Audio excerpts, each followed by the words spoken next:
Asus ZenBook series yang terbaru, sekarang line up yang terbarunya itu kayak dikategoriin jadi dua bagian. Ada yang jadi kayak lebih murah dan ada juga yang kayak lebih mahal. Tapi kali ini kita mau bahas SKU-nya yang ada di line up lebih murah.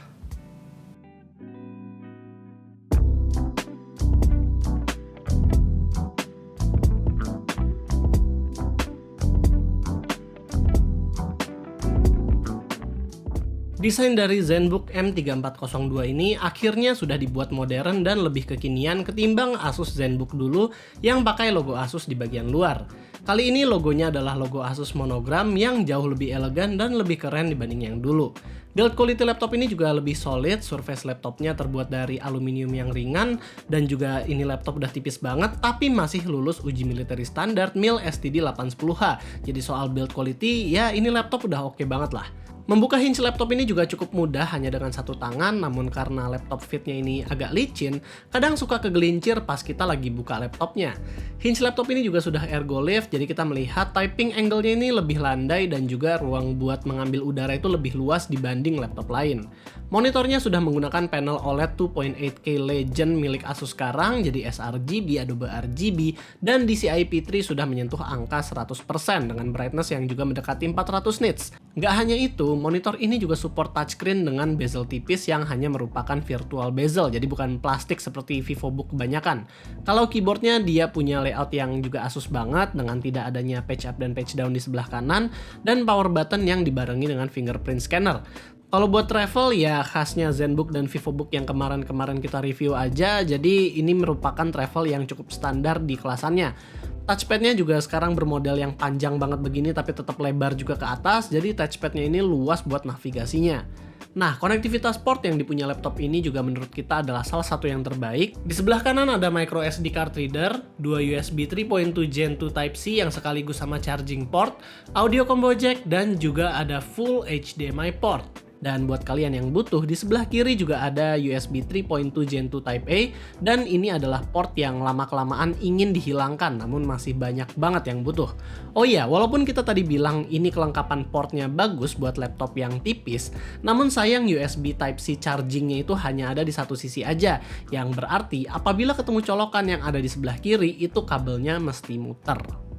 Masuk ke spesifikasi, laptop Ultrabook ini mempunyai spek Ryzen 5 5000 series refresh dengan RAM 8GB yang sayang banget nggak bisa di-upgrade. Kita jujur ngerti sih, ini laptop udah tipis banget jadi nggak bisa di-upgrade lagi. Namun kenapa sayangnya dia harus naruh 8GB doang RAM-nya? Padahal kalau 16GB dual channel dengan kenaikan harga yang dikit aja itu kita masih oke kok. Toh harganya udah murah banget yang sekarang. SSD-nya berukuran 512GB PCIe Gen 3 X4 yang juga speednya lumayan kenceng dan kalian bisa upgrade lagi apabila butuh. Tapi kalau mau upgrade ke SSD PCIe Gen 4, kayaknya sih motherboardnya masih belum bisa. Oke, masuk ke performanya. Jadi performa Cinebench R15 dari Ryzen Refresh ini bisa mengalahkan Ryzen 5 5600U hanya dengan beberapa poin aja. Dan skor ini juga masih kalah dari Core i5 1240p ataupun Ryzen 5 6600U atau ya generasi terbaru dari AMD lah dan Intel. Di Cinebench R23 pun kalau kita lihat di sini prosesor laptopnya masih kalah di performa dengan beberapa prosesor lain di kelasannya, tapi untungnya laptop ini masih di launch dengan harga yang cukup jauh di bawah laptop-laptop yang lain. Terkecuali satu yang nanti akan kita bahas di kesimpulan. Skor dari 3D Mark Firestrike dan juga Time Spy-nya juga standar Ryzen 5U series, jadi nggak ada perkembangan yang signifikan banget mau di segi performa CPU ataupun grafiksnya. Namun untuk laptop tipis begini, game-game ringan seperti Dota 2 ataupun Valorant juga masih bisa dimainin dengan frame rate yang playable asalkan nggak kompetitif, atau game yang casual seperti strategi juga masih bisa dimainin dengan FSR on. Selain di game, kita juga bisa kerjain beberapa aplikasi produktivitas seperti Blender dan editing video. Namun kalau editing di Adobe Premiere Pro, sayangnya AMD nggak bisa sekenceng Intel yang sekarang saat rendering video. Apalagi yang 5000 series ini, kita melihat render time-nya itu cukup lama buat sebuah video 4K di tahun 2022 sekarang. Untuk mengatasi panasnya, laptop ini hanya menggunakan satu fan dan satu heat pipe aja buat pendinginannya. Jadinya sih agak kurang oke ya. Kalau kita lihat stress test laptopnya, dia nggak bisa fast. Dan suhu CPU-nya juga mencapai 92-an, yang dimana buat Ryzen 5000 series ini ya bisa dibilang cukup panas. Namun suhu surface-nya ini masih oke di bagian WASD ataupun keyboard atasnya. Namun kalau kita udah ke atas dikit lagi, itu sudah mencapai 40 derajat Celcius. Buat sebuah ultrabook budget, jujur ini laptop terkesan mewah banget. Yang paling gue suka adalah desain hinge-nya yang glossy ini, yang dimana membuat laptopnya itu kelihatan lebih mewah dari harganya. Dan selain dari hinge, monitornya juga memperlihatkan kalau ini adalah laptop mahal dengan panel yang cantik banget. Gak hanya itu juga, speaker yang dipakai laptop ini adalah speaker high-end-nya ZenBook yang suaranya itu saat 100% dimana itu nggak distorsi, dan bassnya juga kedengeran walaupun hanya menggunakan 2 downfiring speaker. Intinya buat nonton Netflix atau anime ini laptop udah enak banget lah. Battery life-nya juga panjang loh. Berkat kapasitas baterainya yang sampai 75 Wh, kita mendapat battery life yang panjang banget, hampir seharian di luar. Dan chargernya kalaupun mau dibawa juga nggak gede lagi. Jadi sebenarnya selain dari performa dan RAM yang menyebalkan itu, ini laptop oke banget loh. Tapi kalian harus ingat, kalau kerja di laptop yang hanya punya 8GB RAM, apalagi nggak bisa di-upgrade ya, itu artinya kita harus stuck dengan laptop yang bahkan buka banyak tab Chrome aja bisa nge-lag, yang berarti multitasking di laptop ini bener-bener bakal berat. Dan selain dari berat juga laptop ini kalau mau dibongkar itu agak sulit. Memang sih ini adalah laptop yang gak harus dibongkar, tapi kalau misalnya kalian mau ngebuka dalemannya itu ada sekrup di dalam kakinya yang dimana nyopotnya itu nyebelin banget. Jadi untuk dibongkar-bongkar juga laptop ini agak sulit. Dan jadi kesimpulannya, jujur kita seneng banget dengan Asus yang makin memperhatikan seri affordable mereka. Walaupun jadinya nama ZenBook itu bukan jadi nama yang mahal lagi, karena ZenBook dan VivoBook sekarang harganya udah mulai sentuh menyentuh. Bahkan ZenBook yang lebih murah dari VivoBook juga sekarang udah makin banyak.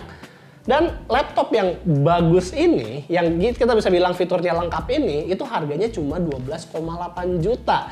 Yang dimana ya harga tersebut itu di yang lain banyak yang fitur-fiturnya itu nggak sebagus laptop ini. Oh ya, kenapa kita bisa bilang 12,8 juta? Walaupun di website itu tertulis di 14.999, tapi kita menemukan di Tokopedia, di toko yang legit ya, itu ada yang jual 12,8 juta. Jadi kita bisa kategorikan ini laptop 12,8 juta lah. Oke, kita recap ya laptop ini yang bagusnya apa aja. Yang pertama itu adalah monitornya sudah 2.8K OLED touchscreen, dan itu jarang banget kita ngelihat di pesaing-pesaingnya ada yang layarnya sebagus ini.